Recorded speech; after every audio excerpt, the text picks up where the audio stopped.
வணக்கம். இன்றைய காவல் விரைவுச் செய்தி.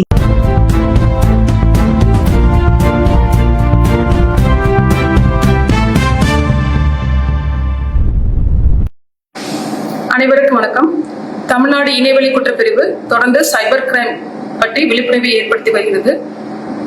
ஸ்டாக் மார்க்கெட் முதலீட்டு மோசடி பற்றி முன்னாள் தமிழ்நாடு காவல்துறை இயக்குனர் திரு சைலேந்திர பாபு IPS அவர்கள் கூறும் கருத்துக்களை கேட்டு எச்சரிக்கையோடு இருங்கள்.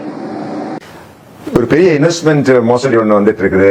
அவங்களுக்கு ஒரு மெசேஜ் வரும் அல்லது வாட்ஸ்அப்ல வரலாம். இந்த மாதிரி ஒரு மாசம் ஒரு 1,00,000 ரூபாய் சம்பாதிக்கலாம், இல்ல டெய்லி 1000 ரூபாய் சம்பாதிக்கலாம், ஒரு சின்ன வேலை கொடுக்குறோம், நீங்க செஞ்சா போறோம் அப்படின்னு சொல்லி ஆரம்பத்துல ஒரு வேலை கொடுப்பாங்க, சின்ன ஒர்க் கொடுப்பாங்க. அதை நீங்க முடிச்சீங்கன்னா 1000 ரூபாய் உங்களுக்கு வந்து சேர்ந்துடும்.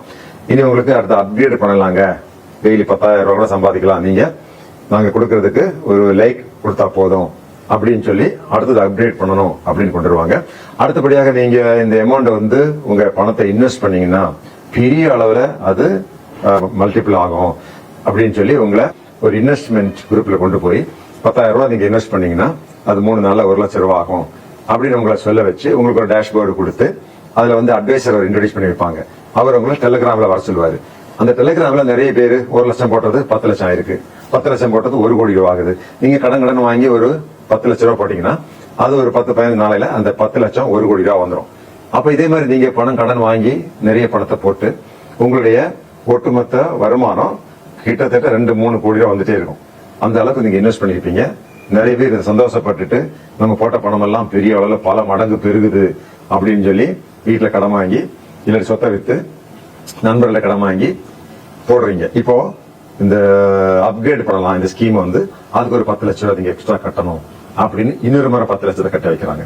இப்படி ஒவ்வொரு ஸ்டேஜ் பை ஸ்டேஜா இந்த பணத்தை நீங்க எப்படி கேட்டாலும் உங்களுக்கு தர முடியாத வகையில அவன் ஒரு விளக்கத்தை சொல்லி உங்களை மீண்டும் ஒரு முறை இன்வெஸ்ட் பண்ண வச்சு இப்ப ஏற்கனவே உங்களுடைய கணக்குல 10 கோடி பணத்தை திருப்பி எடுக்க விரும்பும் போதெல்லாம் ஏதாவது ஒரு தடையை போட்டுட்டே போய் இன்னொரு முறை உங்களுக்கு என்ன தோணும், சரி இன்னொரு 10,00,000 தானே கேட்கறான், வரது 10 கோடி வந்துரும்ல அப்படின்னு நினைச்சிட்டு பணத்தை இன்வெஸ்ட் பண்ணிட்டே இருக்கிறீங்க. ஒரு ஸ்டேஜ்ல உங்களுக்கே கொஞ்சம் சந்தேகம் வரும், இது என்னமோ டவுட்ஃபுல்லா இருக்க அப்படின்னு. அந்த நேரத்திலாம் உங்களுக்கு நீங்க ஏமாந்து விட்டீர்கள் என்பது தெரிய வரும். சொந்த பணம் போட்டா பரவாயில்லைங்க. சோ இது போல இன்வெஸ்ட்மெண்ட் பண்ண போறோம் அப்படின்னு யாராவது வந்தாங்கன்னா ஈஸியா நம்பாதீங்க. இவன் வந்து ரெஜிஸ்டர் பண்ணக்கூடிய கம்பெனி தானா, ACBA இருக்கு, security and exchange board of India. இவங்க அப்ரூவ்டு கம்பெனிஸ் இந்தியாவிலேயே வெளிநாட்டிலேயே நிறைய இருக்கு. அதை ஈஸியா கண்டுபிடிச்சிடலாம். அவங்களுக்கு நீங்க தான் அணுகி உங்களுடைய இன்வெஸ்ட்மெண்ட் போனமே தவிர அவங்களா கூப்பிட்டாங்க அப்படின்னா இது போன்ற மோசடி கம்பெனிகள் வர்றதுக்கு நிறைய சான்ஸ் இருக்கு. இங்கே கொண்டு போய் பணத்தை கொண்டு போய் விட்டுட்டு ஒட்டுமொத்த பணத்தை இழந்து கடன் வாங்கி கொண்டு போய் இதுல போட்டு இழந்து திட்டத்தை கொஞ்சம் புரிஞ்சுட்டு நீங்களும் புரிஞ்சுட்டு உங்களுக்கு தெரிஞ்சவங்களோட இதை நீங்க ஷேர் பண்ணுங்க. இது தமிழ்நாடு காவல்துறை சார்பாக முன்னாள் காவல்துறை தலைமை இயக்குனர் சைலேந்திர பாபு உங்களுக்காக இந்த பதிவு எழுதுகிறேன். வருமுன் காப்போம், அதுதான் சிறந்தது, அதுதான் தமிழ்நாடு காவல்துறை உங்களுக்கு சொல்லக்கூடியது.